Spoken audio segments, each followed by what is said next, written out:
बच्चों, आज हम सोशल साइंस में ज्योग्राफी बुक का first lesson India size and location पढ़ेंगे। हिंदी में भारत, आकार और स्थिति ये पढ़ने जा रहे हैं। तो आइए हम इसकी शुरुआत करते हैं। इस चैप्टर में हम भारत की कई विशेषताओं के बारे में पढ़ेंगे। तो सबसे पहले हम जान लेते हैं कि इस चैप्टर के मुख्य बिंदु क्या हैं। तो इस चैप्टर के जो मुख्य बिंदु हैं, मेन पॉइंट्स हैं, वो नोट कर लीजिए कि इस चैप्टर को पढ़ने के बाद हमें समझ में आ जाना चाहिए कि भारत का आकार क्या है, भारत की ग्लोब पर स्थिति क्या है, भारत की यामोत्तर रेखा का क्या महत्व है और भारत के कौन कौन से पड़ोसी देश हैं, भारत और विश्व क्या में कहाँ स्थित है और भारत के अरुणाचल प्रदेश और गुजरात राज्य के स्थानीय समय में अंतर क्यों है और उस अंतर को कैसे ख़त्म किया गया है। तो ये इस चैप्टर के मुख्य बिंदु हैं। अगर हमें ये सभी बिंदु समझ में आ जाते हैं तो इसका अर्थ है कि हमें ये पूरा चैप्टर समझ में आ जाएगा। फिर आपको अलग से किताब में पढ़ने की आवश्यकता नहीं पड़ेगी। तो कृपया आप ध्यानपूर्वक सुनें और देखें। आइए हम सबसे पहले बात करते हैं भारत के आकार की। तो बच्चों, भारत के आकार की मुख्य विशेषताएं मैंने यहाँ नोट कर रखी हैं। आप भी नोट कर लीजिए और इनको याद भी कर लीजिए। सबसे पहले हम बात करें तो भारत विश्व का 7वां सबसे बड़ा देश है। इसका अर्थ है कि भारत से विश्व में 6 और भी देश बड़े हैं। तो हम उन देशों के बारे में भी जानना चाहेंगे। तो भारत से जो आकार में, एरिया में 6 बड़े देश हैं, उनके नाम हैं: नंबर 1 रूस, नंबर 2 कनाडा, नंबर 3 संयुक्त राज्य अमेरिका, नंबर 4 चीन, 5 ब्राज़ील और नंबर 6 ऑस्ट्रेलिया। ये 6 देश भारत से आकार में बड़े हैं। इसके बाद विश्व में 7वां नंबर भारत का आता है। तो हमें एक बात याद रखनी है कि क्षेत्रफल की दृष्टि से भारत विश्व का 7वां सबसे बड़ा देश है। इसके बाद दूसरा पॉइंट, तीसरा है, इसका कुल क्षेत्रफल 32.8 लाख वर्ग किलोमीटर है। यानी भारत का एरिया 32.8 लाख स्क्वायर किलोमीटर है। ये हमें याद करना होगा। भारत की स्थल सीमा की कुल लंबाई, यानी कि इसकी लैंड बाउंड्रीज जो टोटल लेंथ है वो 15,200 किलोमीटर है और भारत की समुद्री तट की कुल लंबाई 7,516.6 किलोमीटर है। और एक प्रश्न कभी कभी भारत इस चैप्टर से संबंधित ये भी आ जाता है कि सबसे बड़ी समुद्री तट किस राज्य का है। तो सबसे बड़ा समुद्री तट गुजरात राज्य का है। तो आइए हम मैप के माध्यम से भी ये समझें कि भारत की स्थल सीमा और भारत की समुद्री तट रेखा कैसे दिखाई देती है। बच्चों, ये है हमारे भारत का मानचित्र और इस मानचित्र में हम रेड लाइन से बाउंड्री को जो देख रहे हैं, यही भारत की स्थल सीमा है और ये कुल स्थल सीमा 15,200 किलोमीटर लंबी है। इसी को हम लैंड बाउंड्री कहते हैं, अर्थात ज़मीनी सीमा जो भारत के बाहरी क्षेत्र को दर्शाती है। इसकी कुल लंबाई 15,200 किलोमीटर लंबी है। बात करते हैं भारत की समुद्री तट रेखा की लंबाई, जो कि एक पॉइंट है जो हमें याद करना है। तो तो ये ब्लैक मार्कर से मैंने मार्क कर रखा है, आप ये देख सकते हैं नीचे, ये सारा समुद्री एरिया है। और इस पर ये जो समुद्र की बाहरी सीमाएं हैं भारत की, गुजरात, महाराष्ट्र, कर्नाटक, केरल, तमिलनाडु, आंध्र प्रदेश और उड़ीसा और पश्चिम बंगाल, इन राज्यों के बाहरी क्षेत्र से ये समुद्री तट रेखा की कुल लंबाई 7,516.6 किलोमीटर है। और ये गुजरात है हमारा, जिसकी सबसे बड़ी समुद्री तट रेखा मानी जाती है। मानचित्र में भी देखा अभी कि भारत की स्थल सीमा और भारत की समुद्री तट की लंबाई, ये इस मानचित्र में भी आप पूरे भारत के राज्य दिखा रखे हैं, इसमें आप देख सकते हैं। तो ये ऊपर का जो हिस्सा है ये हमारा स्थल सीमा दिखाता है, और जो नीचे का हिस्सा है ये हमें समुद्री तट रेखा दिखाता है। जो नीले रंग के माध्यम से दिखाया गया है ये हमारा समुद्र है सारा। इधर बे ऑफ बंगाल है, यानी कि बंगाल की खाड़ी, नीचे हिंद महासागर है, और हमारे लेफ्ट हैंड में ये हमारा अरब सागर है। और इसके बाद ये जो दूसरा मैप है आप देख सकते हैं, इसमें ये जो प्लेन एरिया है सारा, ये हमारा भारत है। और इस तरह से हम इस भारत के आकार के बारे में इन बातों को कह सकते हैं। तो अभी हमें भारत के आकार के बारे में ज्ञान हुआ, और अब हम बात करते हैं भारत की स्थिति के बारे में। तो भारत की स्थिति बच्चों अगर हम देखें तो भारत की स्थिति लोकेशन ऑन ग्लोब, ये हम अब इसके माध्यम से समझेंगे। तो सबसे पहले हम बात करते हैं भारत उत्तरी गोलार्ध यानी नॉर्दर्न हेमिस्फीयर में स्थित है। तो भारत पृथ्वी के 2 गोलार्ध हैं, मैं अभी आपको मैप के माध्यम से, चित्र के माध्यम से दिखाऊंगा, और उसमें ये नॉर्दर्न हेमिस्फीयर में एग्जिस्ट करता है भारत। उसके बाद भारत के मुख्य अक्षांश का विस्तार जो है वो 8 डिग्री 4 मिनट उत्तर से लेकर के 37 डिग्री 6 मिनट उत्तरी अक्षांश तक स्थित है। मीन्स ये इसका लैटिट्यूडनल एक्सटेंशन है। और अगर हम भारत के देशांतरीय विस्तार की बात करें तो ये 68 डिग्री 7 मिनट पूर्व से 37 डिग्री 25 मिनट पूर्वी देशांतर तक स्थित है। ये भारत का लॉन्गिट्यूडनल एक्सटेंशन है। तो आइए अब हम इसको भी समझने का प्रयास करते हैं।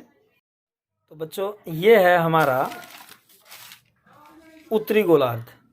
आप इस चित्र में देख सकते हैं ये पूरी पृथ्वी है, और ये विषुववृत्त रेखा है, इक्वेटर। इसके आधे भाग को हम नॉर्दर्न हेमिस्फीयर यानी उत्तरी गोलार्ध कहते हैं, और इसके आधे भाग को हम दक्षिणी गोलार्ध यानी साउदर्न हेमिस्फीयर कहते हैं। तो भारत को अगर आप देखेंगे तो इसमें ये देखिए भारत यहाँ पर स्थित है, अर्थात ऊपर के हिस्से में स्थित है। तो ये जो है हमारा, ये आपने 6ठी क्लास में इस भारत के जो मेन अक्षांश वृत्त हैं उनको देखा होगा। ये अक्षांश वृत्त हैं, ये बीच का हमारा इक्वेटर है जिसे हम विषुवत वृत्त कहते हैं। ये ऊपर 23.5 डिग्री नॉर्थ में ट्रॉपिक ऑफ कैंसर यानी कर्क रेखा है, और ये हमारी मकर रेखा है नीचे की तरफ जो 23.5 डिग्री साउथ में स्थित है। तो इस अगर हम बात कर रहे थे कि भारत उत्तरी गोलार्ध में स्थित है, इसका मतलब है कि पृथ्वी के जो आधा गोला है उसके ऊपरी भाग में भारत स्थित है। और कहाँ पर स्थित है? ये यहाँ पर स्थित है। अब हम इसकी स्थिति को ग्लोब पर समझने के लिए इसको और अच्छे ढंग से समझते हैं। देखिए दूसरा चित्र है, ये भारत की अक्षांश पर स्थिति क्या है। अभी हमने उस चित्र में देखा कि ये मुख्य अक्षांश है, ये 0 डिग्री है यहाँ से और ऊपर की तरफ उत्तरी ध्रुव तक जाते जाते 90 अक्षांश मेन एक डिग्री के माने जाते हैं। उसमें ये 23.5 डिग्री के अक्षांश को कर्क रेखा कहते हैं हम, जिसे ट्रॉपिक ऑफ कैंसर कहते हैं, और 66.5 डिग्री नॉर्थ पर जो स्थित है उसे हम आर्कटिक सर्कल या आर्कटिक वृत्त कहते हैं। इसी तरह से सेम 23.5 डिग्री साउथ में जो नीचे की तरफ स्थित है उसे हम मकर रेखा कहते हैं, और 66.5 डिग्री साउथ में उसे हम आर्कटिक अंटार्कटिक वृत्त कहते हैं। अब इन वृत्तों के साथ में हम भारत को समझें तो आप देखिए दूसरे में भारत जो है, जो भूमध्य रेखा है बीच में, उससे थोड़ा सा ऊपर से स्टार्ट होता है, यहाँ पर देखिए, और उसकी वैल्यू यहाँ पर 8 डिग्री 4 मिनट नॉर्थ में है, और यहाँ से भारत शुरू होकर के ऊपर तक जाते हुए ये 37 डिग्री 6 मिनट नॉर्थ में ख़त्म हो जाता है। यानी अक्षांशों पर भारत केवल 8 डिग्री 4 मिनट उत्तरी अक्षांश से लेकर के 37 डिग्री 6 मिनट उत्तरी अक्षांश तक स्थित है। ये भारत की स्थिति लैटिट्यूड्स पर है। अब हम बात करते हैं, आपको याद हुआ कि भारत की क्या स्थिति है अक्षांशों पर, तो भारत नीचे से शुरू होता है 8 डिग्री 4 मिनट नॉर्थ देशांतर वृत्त से, और 37 डिग्री 6 मिनट नॉर्थ यानी कि उत्तरी अक्षांश तक स्थित है। अब हम बात करते हैं इसकी देशांतर वृत्त पर स्थिति। देखिए देशांतर वृत्त कैसे हैं, ये देशांतर वृत्त हैं। खरबूजे के आकार की जब पृथ्वी पर लाइनें होती हैं तो वो देशांतर वृत्त हैं। इन देशांतर वृत्त को ये हमने 1 डिग्री के अगर हम माने तो 300, इसमें 60 अक्षांश हैं 1 डिग्री के, क्योंकि पूरा राउंड में पूरी पृथ्वी घूम जाती है तो वृत्त के अनुसार 360 डिग्री होती है। तो 1 डिग्री की अगर हम बात करें तो ये 360 है। इसमें जो पहली लाइन है जिसको हम प्रधान मध्याह्न रेखा कहते हैं, इसको इंग्लिश में हम प्राइम मेरिडियन कहते हैं, जो कि लंदन के नियर ग्रीनविच शहर से गुजरती है, और यही सभी देशों में समय के निर्धारण के लिए जानी जाती है। इस देशांतर वृत्त पर जो समय होता है उसी के साथ सभी देशों ने अपने जितने भी यामोत्तर रेखाएं उनका उसके साथ रिलेशन बना रखा है। तो इससे जो ईस्ट की तरफ जितने भी वृत्त हैं उन्हें हम पूर्वी देशांतर कहते हैं, और इस लाइन से जो पीछे वृत्त हैं उन्हें हम पश्चिमी देशांतर कहते हैं। भारत की स्थिति पूर्वी देशांतरों के बीच है। तो दूसरे चित्र में हम ये देख सकते हैं, देखिए ये है हमारी प्रधान मध्याह्न रेखा जिसे हम प्राइम मेरिडियन कहते हैं। प्राइम मेरिडियन यानी कि प्राइम लॉन्गिट्यूड्स। अब इस वृत्त में देखें अगर हम तो ये भारत की स्थिति है। यहाँ एक रेखा गुजरेगी ऊपर से और यहाँ तक खत्म हो जाएगी। तो जो ये पहली लाइन है ये हमारी 68 डिग्री 7 मिनट पूर्वी देशांतर से शुरू होती है, और जो ये दूसरी लाइन है ये 97 डिग्री 25 मिनट पूर्वी देशांतर तक स्थित है। तो भारत देशांतरों पर इस तरह से स्थित है। ये हमारी वही भूमध्य रेखा है जिसके ऊपर भारत स्थित है। इस तरह से देख पाएंगे, यानी कि भारत की स्थिति ग्लोब पर देशांतर और अक्षांशों के बीच में ये है। ये देखिए, ये प्रधान मध्याह्न रेखा हो गई, ये भूमध्य रेखा हो गई, ये अक्षांश हो गए जो कि यहाँ से ऊपर तक जाते हैं। ये 8 डिग्री 4 मिनट नॉर्थ और ये 37 डिग्री 6 मिनट नॉर्थ, और ये हो गए हमारे दोनों। ये कर्क रेखा है। कर्क रेखा भारत के मध्य से गुजरती है जो 23.5 डिग्री नॉर्थ पर स्थित है, और ये हमारे देशांतर वृत्त हैं जो कि ये पहला है 68 डिग्री और 7 मिनट, और दूसरा है ये लास्ट, ये है 97 डिग्री और 25 मिनट पूर्व। तो इस तरह से हम भारत की स्थिति को याद कर सकते हैं। मेरे पास एक आसान तरीका भी है यदि हम याद करना चाहें तो। इसके लिए एक छोटा सा फार्मूला बनाया गया है, उसको मैं आपको अभी बताऊंगा। तो बच्चों, भारत के पड़ोसी देश हम इस चित्र में भी, मानचित्र में देख सकते हैं। पश्चिम में पाकिस्तान है और अफगानिस्तान है। उत्तर में अगर हम देखें तो चीन है, नेपाल है और भूटान है। और अगर हम पूर्व में देखें भारत के, तो बांग्लादेश और म्यांमार है। और दक्षिण में भारत के श्रीलंका है, जो कि समुद्र के बीच में स्थित है। एक और पड़ोसी देश है हमारा समुद्र में ही, जो लक्षद्वीप के नीचे और आता है, वो है मालदीव। तो ये पड़ोसी देश अभी इस मानचित्र में नहीं दिखाई दे रहा है, तो लेकिन वो समुद्र में स्थित ज़्यादा अंदर होने की वजह से उसको हम इतना महत्व नहीं देते हैं, लेकिन फिर भी हमारा वो पड़ोसी देश है। तो अभी हम इसके अलावा दूसरे चित्र में क्लियरली देख लेते हैं कि कौन सा देश। अगले मैप में हम देख सकते हैं, अलग अलग कलर से हमने दिखा रखा है भारत के पड़ोसी देशों को। आप देखिए, ये पाकिस्तान है, पश्चिम में है। इसके ऊपर ये अफ़गानिस्तान है, और इधर उत्तर में ये चीन है और ये नेपाल है। ये छोटा सा रेड कलर का भूटान है। ये हमारे भारत के उत्तर में स्थित है। अगर हम पूर्व की बात करें तो बांग्लादेश और म्यांमार ये भारत के पूर्व में स्थित हैं। और इसी तरह से अगर हम नीचे देखें तो ये श्रीलंका है, जो दक्षिण में है। ये हमारा पड़ोसी देश समुद्र के अंदर है। इसमें ये जो बीच में आप देख रहे हैं, ये एडम ब्रिज है, जिसे हम एक श्रीलंका और भारत को जोड़ने वाला मार्ग है, जो बहुत प्राचीन माना जाता है। इसके इस तरफ पाक जल संधि है और इस तरफ ये मन्नार की खाड़ी है।